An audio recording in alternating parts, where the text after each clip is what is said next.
Well, welcome to this, the last episode of Low Gear Revisited. I'd like to thank Jenner's Worldwide Freight for making it happen. In New Zealand, when they built a cab onto a truck that came, like you were saying before, just the cab and the chassis, they built sea cabs. And I see this is probably a takeoff from American trucks. It's obviously a sea cab.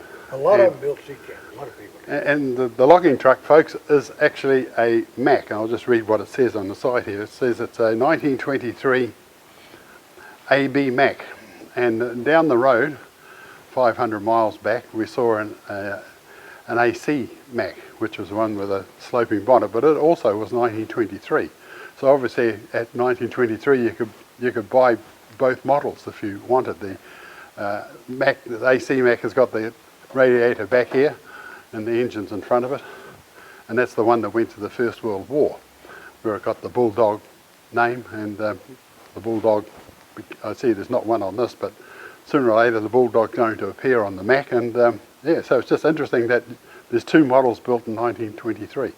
Interesting. Here's a good idea, Rick, and I haven't seen this, or I've seen it once in a truck in New Zealand, where it's got a little lever there and the door slides back into the panel. And you're not going to get it, there's nothing out here to catch, there's nothing out to break, there's nothing for it to fall on. It just slides in there, in and out of the way, slide it back and you're on your way. What a great idea. Yep. What a great idea. Logging, Inc., Florence. Yeah, they're still in business. This truck still belongs to them. Oh, okay. And they still haul logs? Yeah. Wow. Not with one like this. No. No. How do you say that, Doan? Doan. No. They just pronounced it Doan. Oh, okay. Transfer truck, used by Oregon Transfer Company. What did they transfer?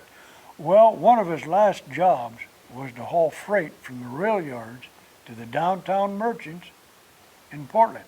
Back in them days, the sidewalks were 18 inches off the ground, made out of wood, because it rained so much. Yeah. Wow. And there's a winch on this. They would winch, the cargo come in big crates. They'd winch it on here, out of the boxcar, take it to the man who ordered it, downtown merchant, and they'd winch it onto the sidewalk in front of his store. He'd come out, open a big crate, and take his stuff inside. So it was like the first container. Yeah. Wow. But I like the engine, them two jugs there. Yeah, look at that. And they built their own engine, or is that somebody else's?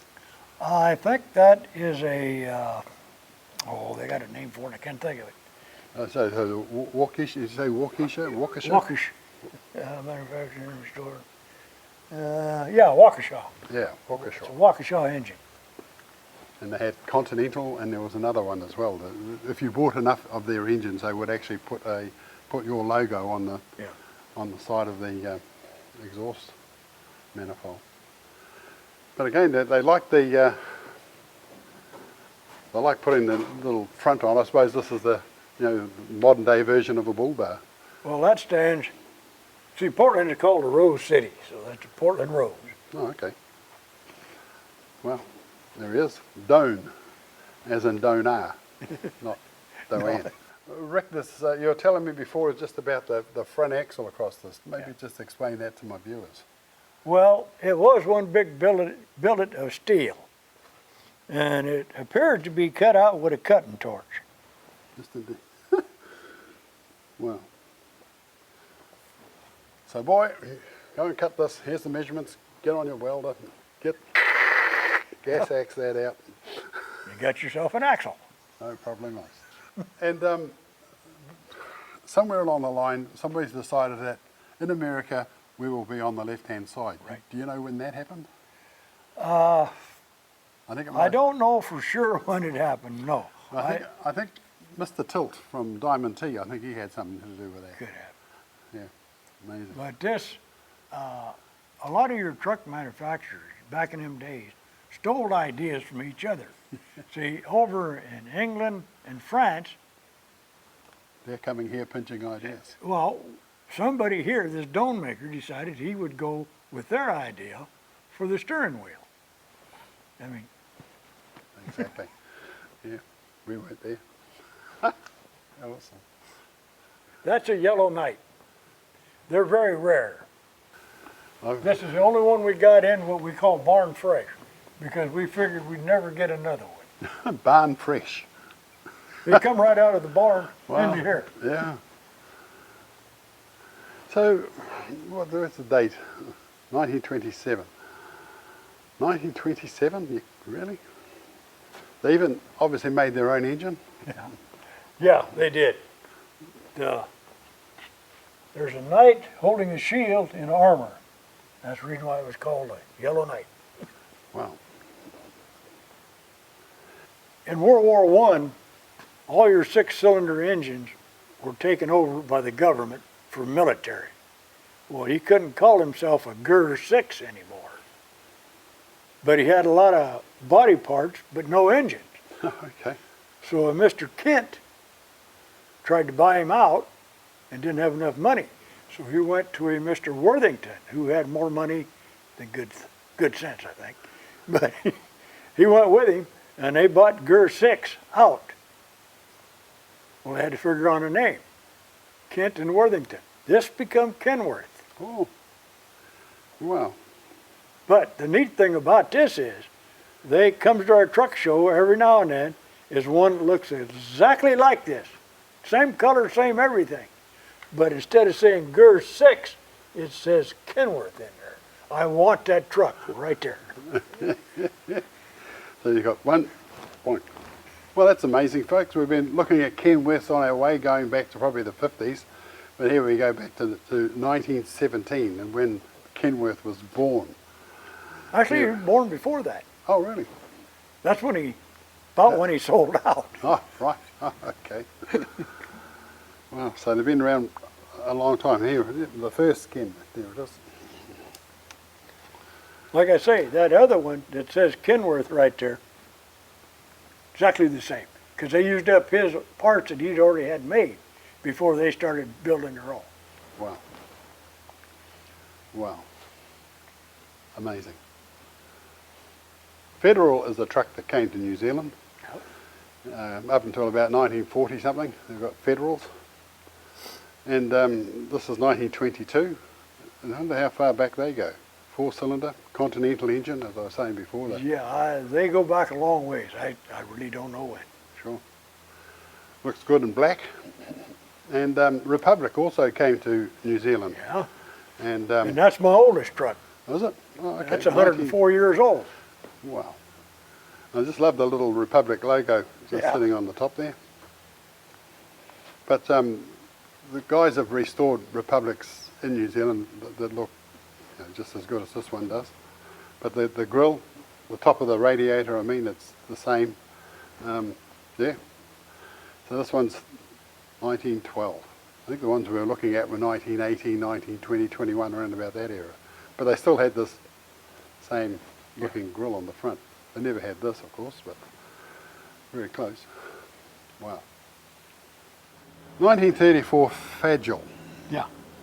We got that right. But just looking at this, it's sort of, it's got the square cab, but it's a big truck. Yeah. I don't know what size the engine is. What does it say? 150 horsepower. 150 horsepower in 1934. What I like about this, Rick, is this little blind arrangement up here. Obviously, you can pull a wire in the cab there and add a bit more heat to the engine. Yep. But in our time, we just had little buttons there. You just put a canvas over it. But a bit of cardboard or anything. But this is pre the louvers. Remember the trucks come with the louvers. Yep. They got automatic louvers now. Yeah, they do. Yeah, just whatever the heat's required, the truck thinks for itself. You just got to steer it. Yeah. Wooden bumper across there. Decent headlights. And this is the more modern version next door? Well, this is actually older than this one. You're joking. No. What? That's a 1930, this is a 34.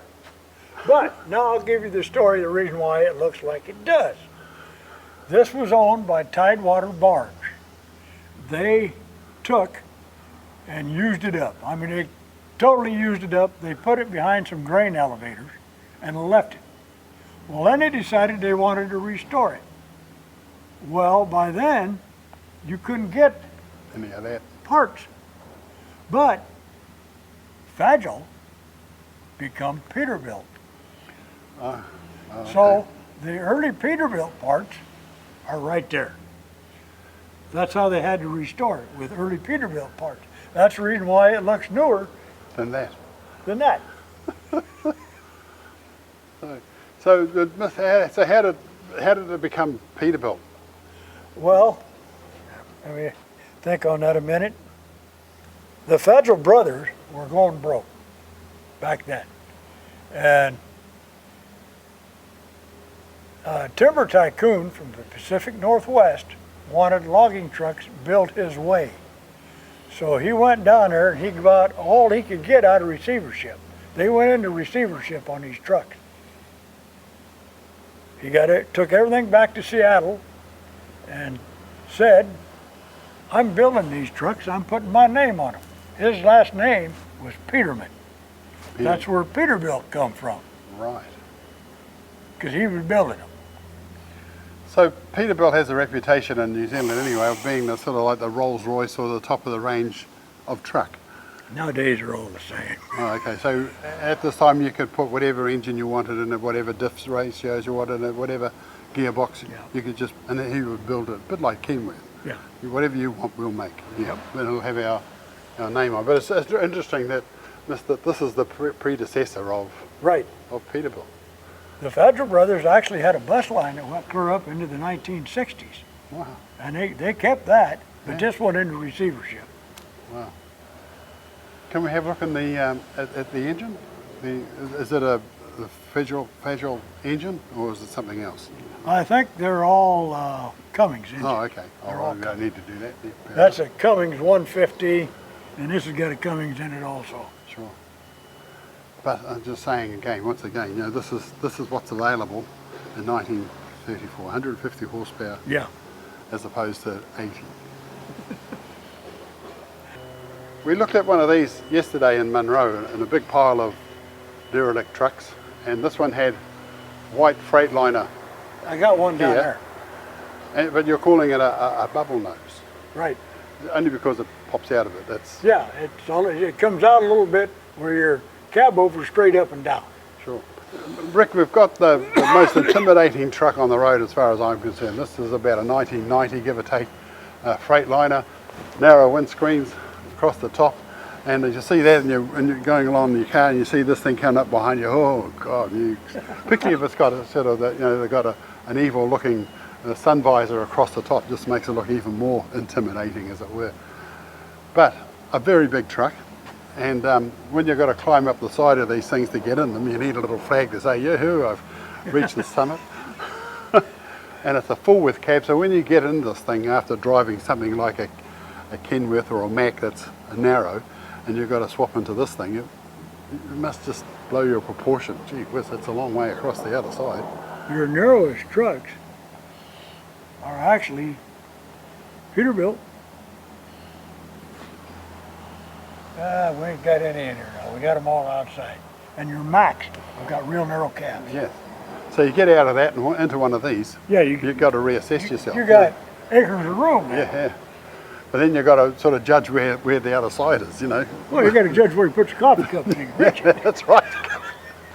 So I climb up into this, and when I come back out again, like getting into those FR Max, you've got to start on the right foot, and then you end up going in, and when you come out, you've got to sort of be in the Come right, out backwards and place your right foot, into then the your first left foot, and then get to the ground. If you come out forward, it's gonna hurt.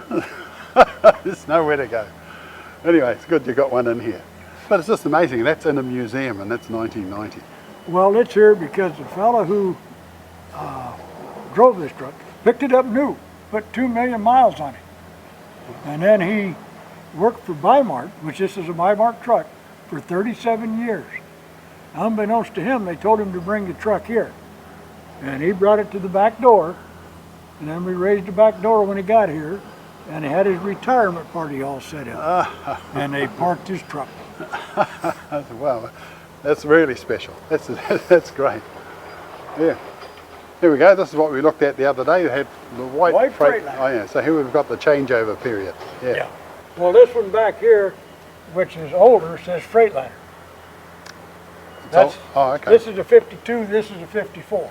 1954? Yeah, 1952? yeah. The air cleaner is just behind the, Right in front of the in the passenger passenger seat, side. if you have a passenger, but this is the intake for the air cleaner. Yeah. That's it. Just, wow. They had to keep the Freightliner, the White name, when they got together. And I think it was White that actually bought out Freightliner, but they had to keep the White name so long when they got together. I think it was about 3 years, and then they went back just to Freightliner.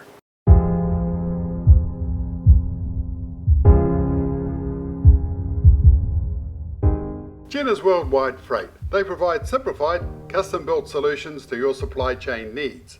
Their 37 years of experience and their team of experts find the answers to your freight challenges. They work hard to understand what matters most to you and your clients. Check them out at www.jenners.co.nz. That's www.jenners.co.nz. Well, as you probably know, my new book, Talking Trucks, is now available, and you can get your copy just by going to my webpage at www.lowgear.co.nz. And if you can't get hold of me, maybe just give me a call, 027 277 0717.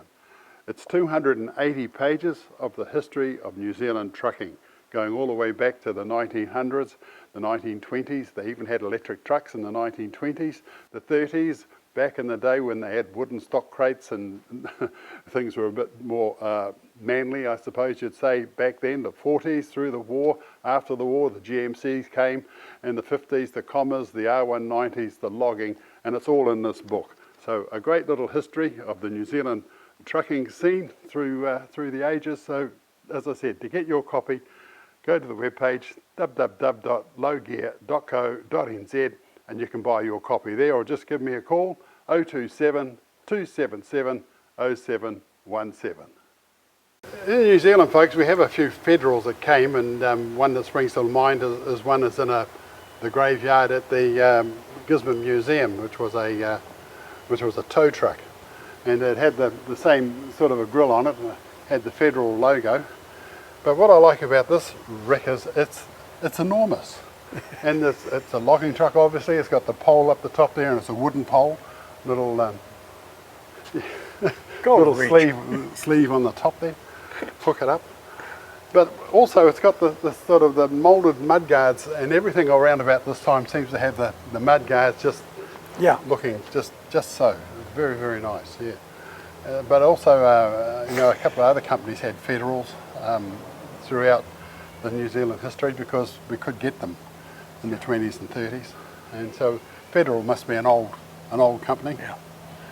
Yeah. What sort of horsepower would have been in this? 150s? It probably says on it. It'll tell you right on there. Yeah. It's I think. No, this one don't. No. Air brakes, a 1950. Yeah. One. Well, they could be added too. You never know. No. Some people updated stuff, Yeah. and they would add stuff as it comes. Yeah. And it's still got that same cab look as a lot of other trucks, with different names. Still got that same sort of narrow windowed side door and the windscreen.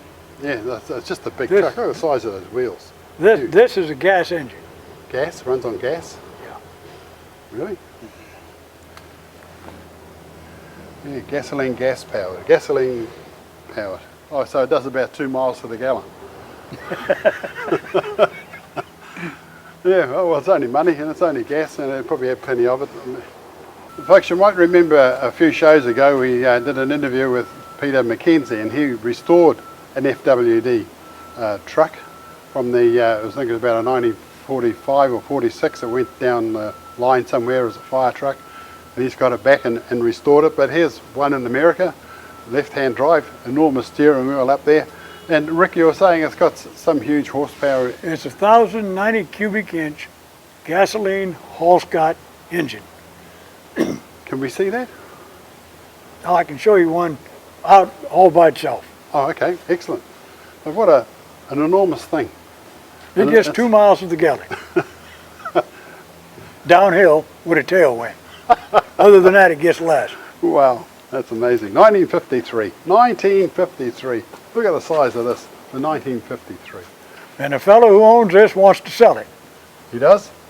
There you go, Peter. It's for sale. Lovely layout. Single, yeah, oh God. Narrow door, same sort of window. Little pads here, but like Peter's one, it's just, everything's just so. The mudguard, tread plate, the flutes. It's even got the same, this is sort of very close to the tractor front. Yeah. You know, they never had anything to do with the farm all tractors, these people? Well, a lot of your truck companies started out as tractor makers. Oh, of course they did, yeah, yeah. This is one of the bigger trucks here, folks. The 1953 FWD. Enormous. We're still farting around with bloody Bedfords.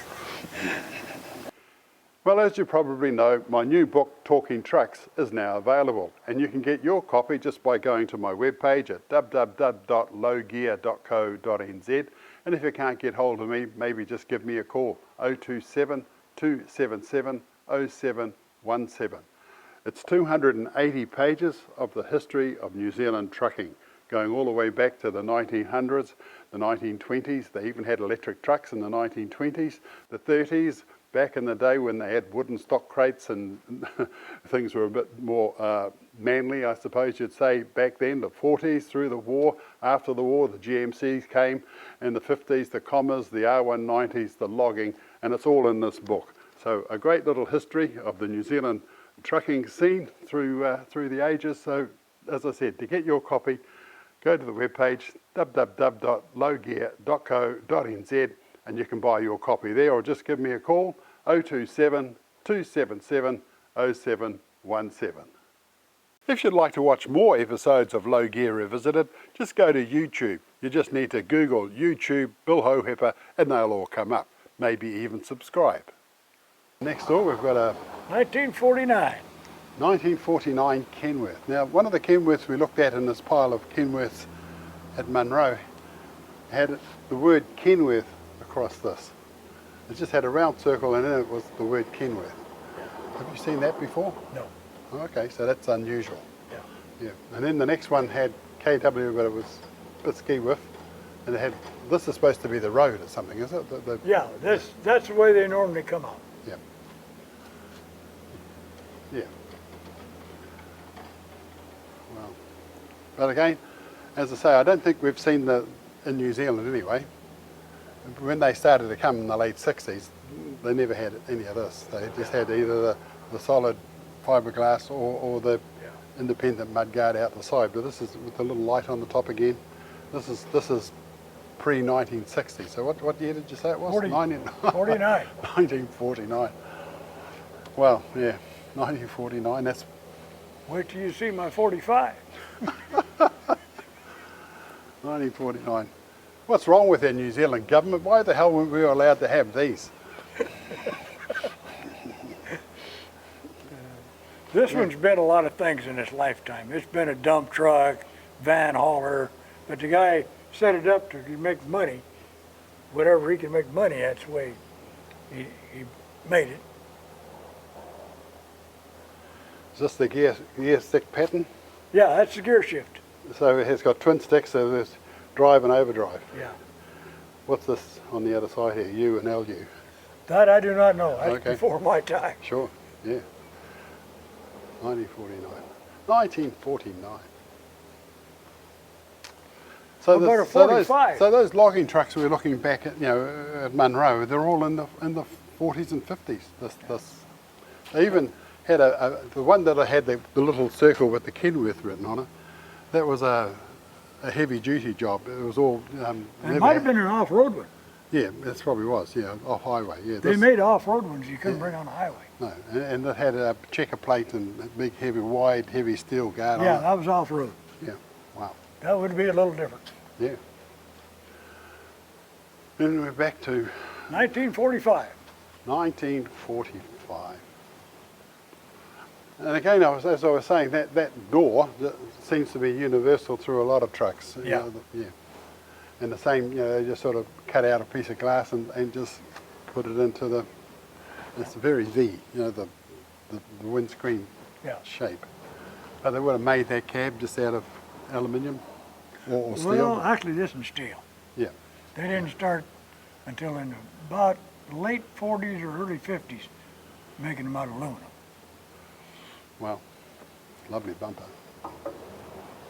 Now notice the headlight here. Yes, and the one that we looked at that was off highway, that had the headlight sitting out the side as well, but it also had a big steel guard with a Yeah. hole in it and a smaller hole here. Stop things, logs and Yeah, off-road timber. you would have it that way. Yeah, yeah.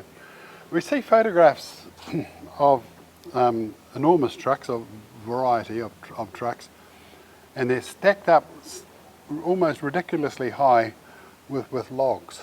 Yeah. Do you know where we could find that, or what sort of logs they are? They were probably fir. Oh, okay. There's either fir or redwood. Stacked up that high. Yeah. I can show you some pictures over here before we leave that Yeah. we got back over here of It's up the in- logs and stuff. Yeah, it's up in Canada somewhere, they were saying. But we had them here. They had them in Oregon. Oh, okay. There is redwood and huge fir trees in Oregon. Do they weigh a lot? I mean, Yeah, they weigh a lot. they just look so high. They're not like an oak tree No, weight, no. but It's just interesting. You know, a lot of people speculate, or is it maybe it's balsa wood or something? no, You know? it's not. But Lockie, let's have a look at this photograph, folks. And Lockie is driving this International, which looks similar to this, but it too had a suicide door. In Taramanui, at one of the truck runs we were doing, there was a photograph going around about what sort of truck did you think this was, and it looked a lot like this. And but I thought it was You got to slam it. I thought it was an International, and but it could have been an autocar like this. But when you look at getting in this, Rick, I mean that's Yeah, I've been in and out of it you several sort of- times. Hopefully the wasp are all that's gone. where you should be getting into most trucks, and you just swing yourself around. You know, you.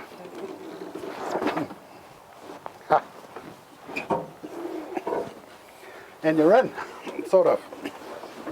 Now I'll tell you the rest of the story. The reason why I don't get in it too often is it's got a lot of wasp in it. Oh, okay. Hooray! Well, the odd snake. Well, I got a lot of spiders though. But it did have a lot of wasps. They might be Well, hibernating now. It's got 1, 2, 3, 4, 5, 6, 7, 8, 9 instruments in front of me here. A reasonable steering wheel. I don't think it's power steering, is it? This will be all Not power Armstrong. Mr. Armstrong, as they're saying, it's a very cosy cab if you've got somebody with you. But the Commerce had the the entry up in the front here too. And the only thing about it was, That handle right there is what you if you're getting into things, that happened and you went flat on your bum. Yeah, That's it the reason was- why you turn around, come out backwards, yeah. you come right on Oh, down. just saying. That's nice and flat. But anyway, Then we've you- Next step, then the last step. easy. But there aren't too many trucks with suicide doors, although there are a few. But you're looking at one of the rare trucks in the world, a suicide And you door, can be the proud owner of it. and it's for sale. Rick, it's for sale. There you go, folks. It's about $3 to get this back to New Zealand. You own a very unique truck, and it's for sale. Why not? So there you go. That's our series. I'd like to thank Jenna's Worldwide Freight for their support. And as I said before, if you'd like to watch more of Low Gear Revisited, just go to Google, YouTube, Bill Hohepper, and it'll all come up. So I'll see you again next time.